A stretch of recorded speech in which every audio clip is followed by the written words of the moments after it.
Andy Warhol. Andy Warhol was born in 1928 in a colourful city called Pittsburgh in Pennsylvania, which is here in America. When Andy was a young boy, he got really poorly. He had to stay in bed for a long time, but that didn't stop Andy from creating, painting and drawing. His parents bought him some art supplies to keep him busy. They encouraged him and he spent hours making pictures and exploring his imagination. Andy's creativity never stopped. He drew and painted on the walls of his bedroom. His mother was shocked, but also surprised and happy to see his artistic talent.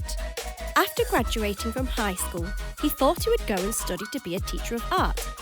But instead, he went to study art at the Carnegie Institute of Technology in Pittsburgh, Pennsylvania. There, he studied various art courses, including design, drawing, and painting. Andy Warhol graduated with a Bachelor of Fine Arts in Pictorial Design in 1949. Shortly after, he moved to New York City. It was here he found a place where he could express his unique style. He loved bright colours and he loved showing the beauty in ordinary things. In 1962, Andy started using a method called screen printing. This is a way to make pictures by pushing ink through a thin screen onto things like paper or clothes. Andy used this method to create lots of the same pictures, but used different bright, bold colours and became famous for his unique style called pop art. Pop art is a kind of art that uses bright colours and pictures of things that are popular or that we see a lot, like famous people or everyday objects. It's different from other art because it shows us how fun and interesting ordinary things can be.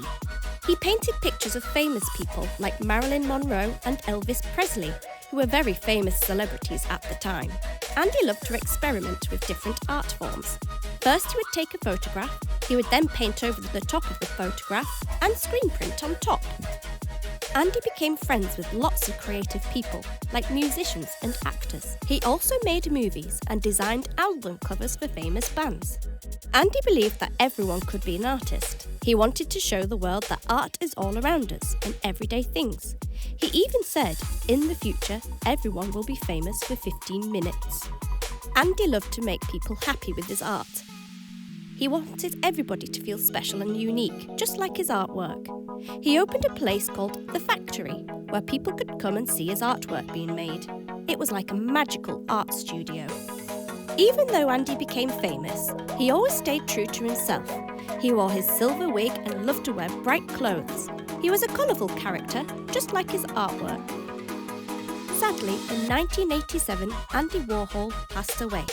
But his artwork is still loved and admired by people all over the world. Andy taught us that art can be fun, colourful and for everyone. He showed us that we can all be creative and make our own masterpieces. What are you going to create today? Thanks for watching.